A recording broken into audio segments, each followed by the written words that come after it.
16 სართულიანი იყო და რაღაც სამი ბიჭი რაღაც მამას 88-იანი ვარ 86 90-იანი და მოუწია იმ კომუნისტების დროს და მინა მიჩეს თუ რაღაც ასე იყო ხო?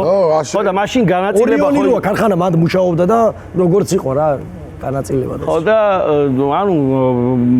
ორმაგი ფანჯრები იდგა და გარედან კარდონით დაფარული და ფეხბურთს თამაშობდით იმას კვადრატ ბინაში და ის კარდონი რომ მოხსნეს თუ დამცავი ორივე ფენაშუშა რო ჩამტრეული იყო ასეთ ანუ მავნებლები არ ვიყავით ძალიან ცელქები და ეს მთელი კორპუსი აღებული ქონდა რა და ეს თბილისის მიწისძვრა იყო ახალი ცეცხლი დაანთეს რაღაცა ეს ამბები ყველაფერი მუნდომლად მაგრამ ხათ ყველაფერი არ მოყვე ხო